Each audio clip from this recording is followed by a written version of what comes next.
물체의 육자유도의 성분이 아닌 것은, 우리가 육자유도의 성분은 X, Y, Z, 그 다음에 U, V, W 이렇게 있는데 지금 45도 방향 이런 내용은 없었죠. 그래서 여기서는 3번과 4번이 지금 잘못된 설명이 되겠습니다. 그리고 서로의 연관성, 데이텀 구속, 좌표계 정렬, 물체의 자유도 구속, 측정 좌표계 이런 것들은 자유도, 데이텀, 좌표계 이런 것들하고 연관이 되어 있는 건데 아베의 원리는 조금 다른 얘기가 되겠죠. 이것은 3번이 연관이 적은 것이고요. 데이텀 표적에 관한 설명. 데이텀 표적은 그 중에 틀린 겁니다. 위치를 지정하고 치수를 표시해주고 그 다음에 영역으로 지정을 해주고 하는데 여기서 데이텀 표적을 이용해서 데이텀을 설정할 필요가 없다. 그럼 이거는 뭐 데이텀 표적을 줄 필요가 없겠죠. 그 다음에 측정 결과에 영향을 미치지 않는다. 그러면 데이텀 표적을 줄 이유가 없겠죠. 그래서 지금 3번하고 5번은 데이텀 표적에 관한 설명 중에 이제 틀린 겁니다. 그 다음에 다음 설명 중 옳지 않은 것은 평행도 직각도는 자세 공차 맞고요. 대칭도 동직도는 위치 공차 맞고요. 원주 흔들림, 원 흔들림은 흔들림 공차 맞고요. 그 다음에 여기서 경사도는 형상 공차가 아니고 이거는 자세 공차가 되고요. 그 다음에 평면도는 이제 형상 공차가 되는 거죠. 그래서 1번하고 5번은 설명이 적당치 않은 거다라는 거고요. 기하공차에 관한 설명 중 틀린 것은 치수공차 방식보다 공차 범위가 더 늘어나게 되겠죠. 약 57% 정도 늘어난다고 우리가 설명을 했습니다. 그 다음에 형상공차는 자세공차를 포함한다. 반대가 되죠. 자세공차는 위치공차를 포함한다. 이것도 반대가 되죠. 형상공차는 데이텀을 필요로 하지 않는다. 그렇죠. 여기서 진원도, 진직도, 평면도, 뭐 원통도 이런 것들은 자기 자신만 가지고 계산을 하는 거기 때문에 데이텀을 필요로 하지 않는다. 자세공차는 데이텀을 필요로 한다. 평행도, 직각도, 경사도 이런 것들은 데이텀이 반드시 있어야 되는 거죠. 그래서 여기서 잘못된 설명은 2번과 3번이 되겠습니다. 2번과 3번. 그 다음에 좌표 측정 방식의 특징이 아닌 것은 좌표 측정 방식은 간단하게 계산할 수 있고 응용 범위가 넓고 그 다음에 측정점을 이용해서 계산하는 간접 측정이다. 수학적 정렬을 이용해서 측정 좌표계를 설정한다. 측정 좌표계만 사용하므로 기계 좌표계는 필요하지 않는다. 기계적 정렬이 편리하다라는 것은 좀 다른 얘기고요. 그 다음에 측정 좌표계를 사용하지만 그 자체가 기계 좌표계로부터 계산을 하기 때문에 기계 좌표계는 기본적으로 있어야 되는 거죠.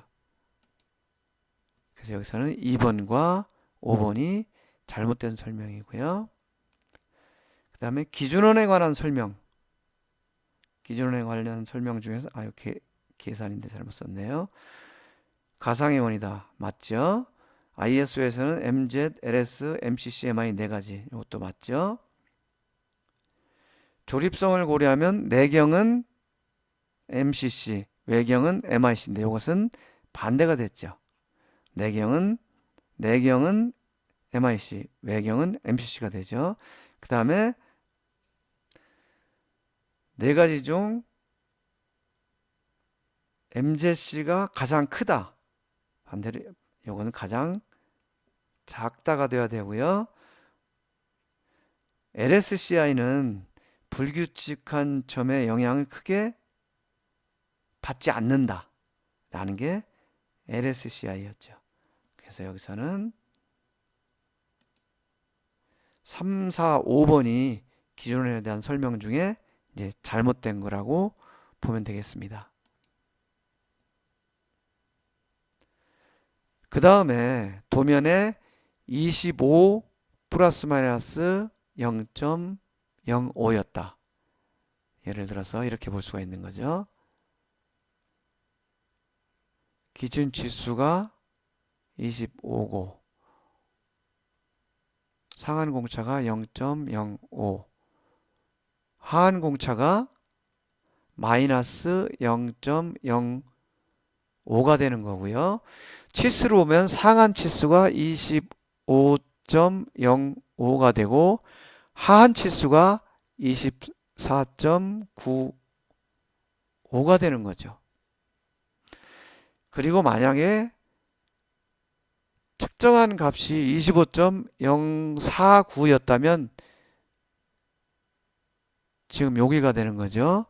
요게 25.049.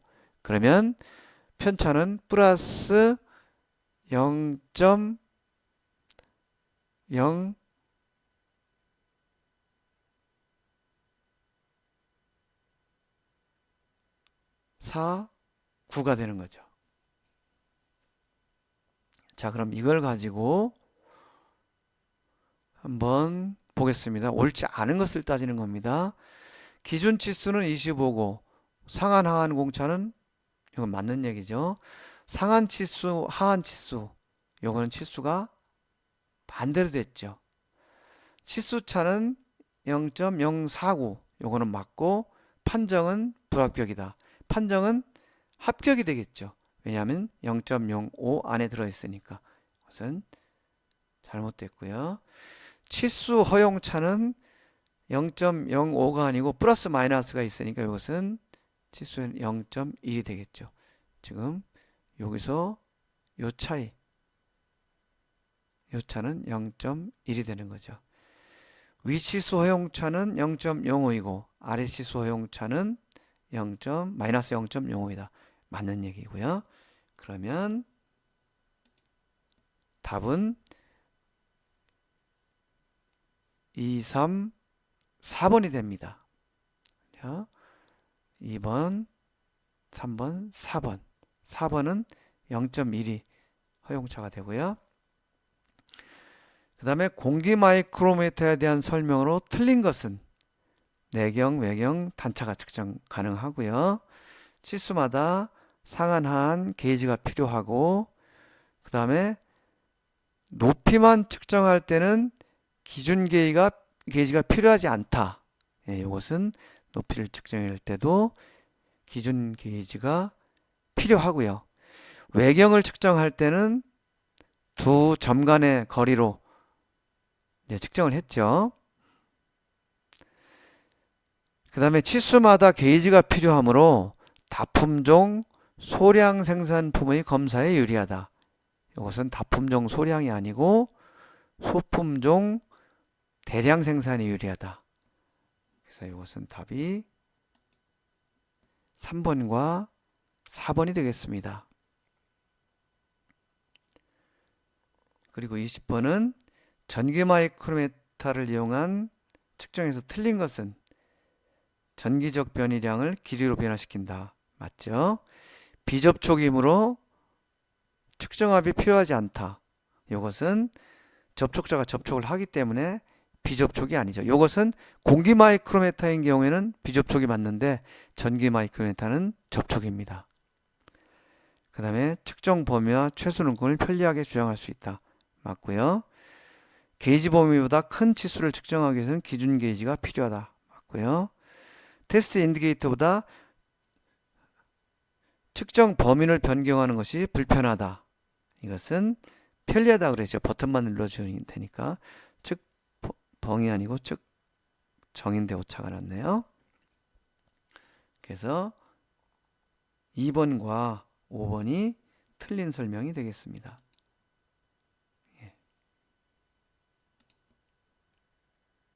다음은 1차원 높이 측정기 사용과 관계없는 작업은 먼저 전원을 공급해야 되고요. 아래로 움직여서 원점 찾기를 실시하고 프로브 교정을 실시하고 Z축 위치 방향을 구속해서 정반상에 0점을 설정하고 맞는데 XY축을 설정하기 위해서 XY 평면상에서 회전 구속을 실시한다. 이것은 1차원 측정기에서는 XY 방향 측정 자체가 불가능한 거죠.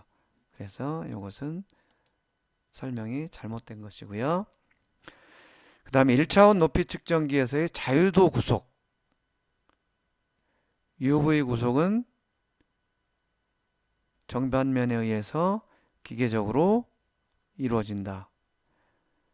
그 다음에 회전운동 W 회전운동은 우리가 구속을 할 수가 없죠. 1차원 측정기에서.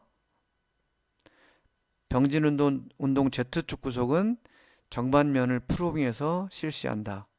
맞죠?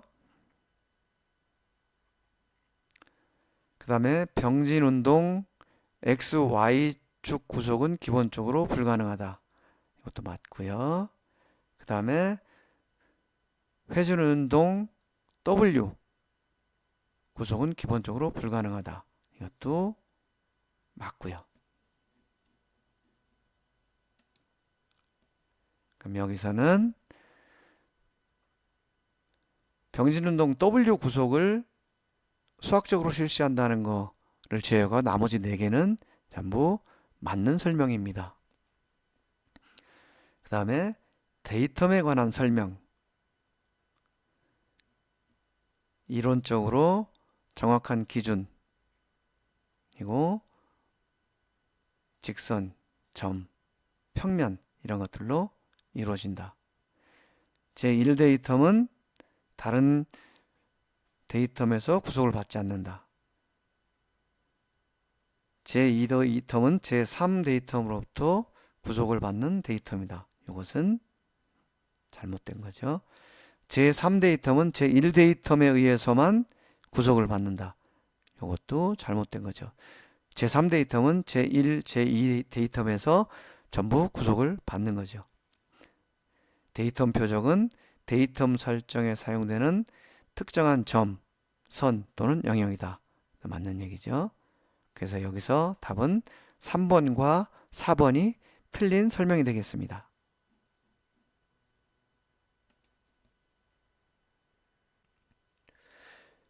다음은 국제 단위계 표기 방법에 맞지 않는 것. 이것은 소문자를 써야 되죠. 그리고 여기도 하나를 띄워야 되고 이 도분초는 붙여서 써도 된다고 우리가 배웠습니다. 그래서 여기서는 2번과 4번이 잘못된 표기고요. 각도에 관한 설명 중 틀린 것은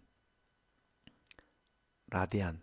이것은 반지름의 길이와 같은 호에 대응하는 중심각의 크기 맞는 얘기고요. 도는 원주를 360등분한 거고 1라디안은 약 57도 1초는 약 4.8 곱하기 10의 마이너스 6 라디안 다 맞습니다. 여기서 각도를 설명하는데 얘를 마이크로미터가 나왔으니까 요거는 좀 각도에 대한 설명이 아니죠. 그래서 여기서는 5번이고요. 오토콜리메타에 관한 설명. 이것도 미소각을 측정하는 광학적 측정기고 반사경에서 되돌아오는 각도 측정하는 거 맞고 정반이나 공작기계. 그다음에 진식도 측정하려면 반사경, 철제자 이런 부속품 필요하고요.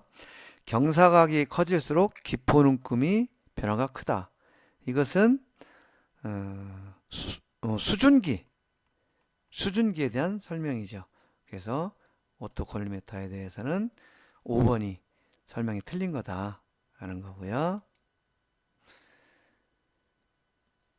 그 다음에 오토콜리메터를 이용한 진직도 측정 시 과정이 틀린 것은 처음에 최초 위치차와의 각도 차를 구한다. 이건 아까 계산 과정에서 이미 다 해본 거죠. 높이차를 구한다. 높이차의 누전값을 구한다. 보정값을 구한다. 그 다음에 누적값 플러스 보정값 중에서 플러스 오차 중 가장 큰 값이 아니고 플러스 오차 중 가장 큰 거, 마이너스 값 중 가장 큰 거, 이거를 합해서 진직도를 계산하는 거죠. 그래서 5번이 좀 계산이 설명이 잘못된 것이 되고요. 그 다음에 진원도에 관한 설명인데 기하학적으로 완전한 원으로부터 벗어난 값이다. 맞고요. 진원도 기호는 동그라미 이거고 문자는 RONT 맞죠? 우리가 진원도를 규제할 때 이렇게 요게 진원도 기호 맞고요. 문자는 라운드니스 토탈 해서 RONT로 표기를 한다고 그랬고요. RONT는 RON P 플러스 V 값이다. 있고요. 이것은 진원도가 이렇게 있을 때 기존원이 이렇게 있으면 이 중심에서 가장 작은 값, 가장 큰 값.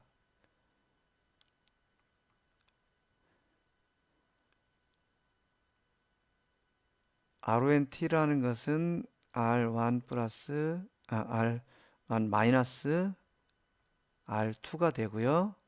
RP는 요 값이 됩니다.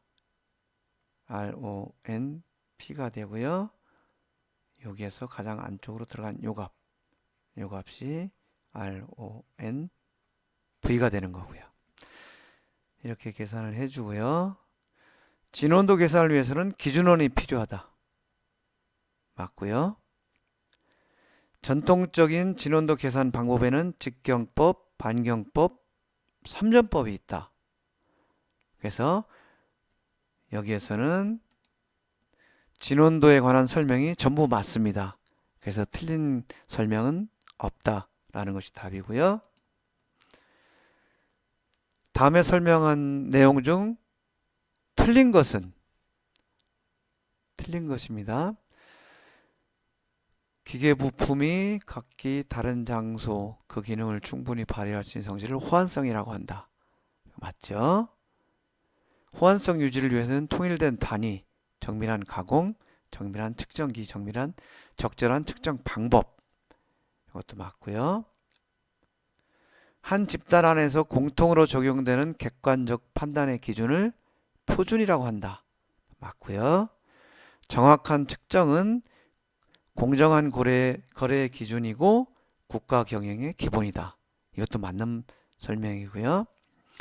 제조공정이 불완전하기 때문에 관리가 필요하고 측정은 중요한 관리 수단 중에 하나이다. 이것도 맞고요. 그래서 여기서도 틀린 설명은 없습니다. 선택 문제 마지막으로 전기 마이크로미터에 대한 설명인데요. 지금 여기에 보면 레인지가 플러스 마이너스 20 마이크로미터 되어 있습니다. 그럼 여기가 20, 여기가 10. 한 칸은